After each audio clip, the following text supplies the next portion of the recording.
candidato Marcelo Henrique.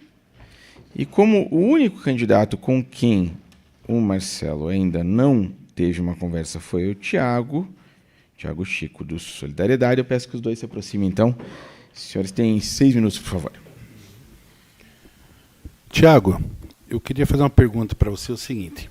Sobre o transporte público, qual é o ponto de vista de vocês nessa integração entre a capital e a região metropolitana, tendo em vista que o teu candidato a prefeito já foi, inclusive, prefeito da região metropolitana?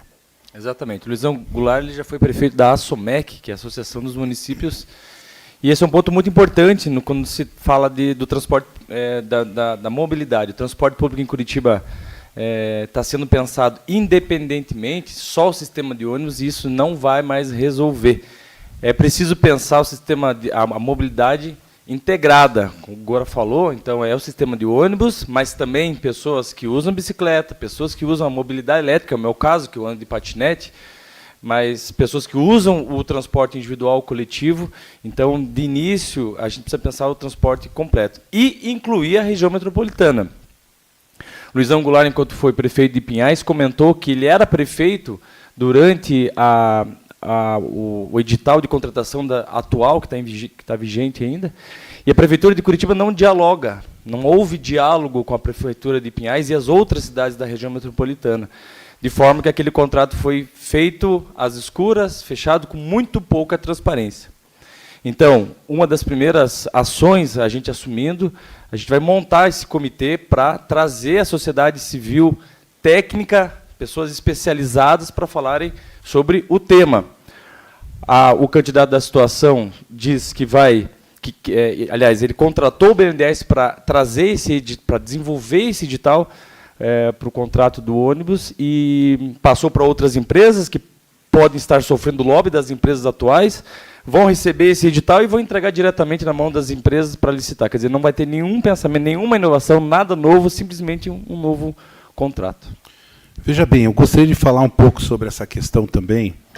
Nós vivenciamos uma situação, há um tempo atrás, sobre a aquisição de ônibus elétricos. Esses ônibus elétricos, né, eles estariam assim, saturando uma situação de energia que, se você ligasse todos os ônibus que eles estavam pensando em comprar, 70 ônibus elétricos, a cidade ia explodir, literalmente, se ligado todos eles ao mesmo tempo. Veja, entrou com uma ação, então o Ministério Público segurou a aquisição dos mesmos, né?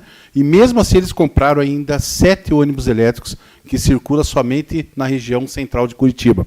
Ou seja, é um absurdo, enquanto no bairro, na periferia, no bairro, estamos com a frota sucateada, estamos com os moradores sofrendo com uma frota de ônibus extremamente ruim, e o pessoal da atual administração querendo pôr ônibus elétrico para ver se soluciona alguma coisa. E detalhe, nós temos aí a aquisição, né, de um tubo de ônibus chamado Agrárias, de 4.900.000 que foi feito nessa atual gestão, um único tubo de ônibus. Isso é um absurdo, colocar esse valor, fazer um tubo desse. Com esse valor, eu tenho certeza que a gente construiria muito mais creches na cidade, que a gente colocaria crianças que estão na fila hoje da creche, mais de 10.000 crianças sem condições de vaga, nós estaríamos colocando essas crianças, com certeza, em creches. Então, eu volto a dizer aqui que essa omissão, que os curitibanos, nosso povo, eles possam avaliar essa omissão dessas pessoas que não foram no debate semana passada e que não tiveram hoje aqui no debate com os vices também. Que eles possam, nosso povo, no dia 6 de outubro, também possa digitar lá os números certos e dizer para eles um voto de protesto até mesmo, pela omissão que eles estão fazendo. Se eles estão tão assim, como que eu posso dizer, a prefeitura tão linda e maravilhosa, onde está esse pessoal para explicar as nossas perguntas, né? Concordo com você em bastante coisa, Marcelo, e é absurdo os 300 milhões com ônibus, é absurdo uma estação tubo de 4 milhões, não tem zero técnica nisso. As nossas propostas para o transporte, as propostas inovadoras são muito claras. A primeira é a integração dos semáforos. Enquanto eu fui secretário de inovação da cidade, Longe?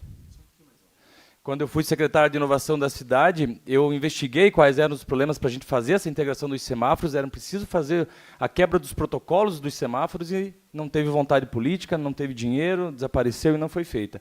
Nossa primeira proposta é integrar esses semáforos, que já acontece em Florianópolis, Rio de Janeiro, Los Angeles, dá aula sobre isso, a gente pode muito bem fazer e resolver o problema. Se no final do dia as pessoas vão em direção ao bairro, abre os sinaleiros para aquela direção, inclusive mudando sentido de ruas, que é o que acontece em Florianópolis.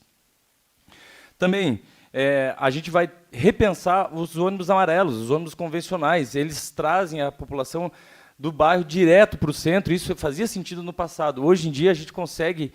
E esses ônibus eles ocupam uma via expressa, uma via exclusiva em muitas ruas que geram trânsito. Então, esses ônibus eles podem ser direcionados para os terminais de ônibus, atendendo o bairro, e dos terminais de ônibus as pessoas vêm para o centro. Essas são duas propostas inovadoras nossas aí do Solidariedade 77. Eu gostaria de aproveitar o gancho, a partir do momento que nós tivermos ônibus de qualidade mesmo, para atender toda a comunidade, que é o objetivo da nossa gestão, Roberto Requião, na prefeitura, com certeza as pessoas vão ter o prazer de pegar um ônibus decente para ir trabalhar, para passear, e pode deixar os seus carros em casa até mesmo para economizar com uma tarifa justa e, ao mesmo tempo, ela pode ter o conforto de ir até o centro da cidade ou atravessar mesmo a cidade. Muito obrigado aos candidatos.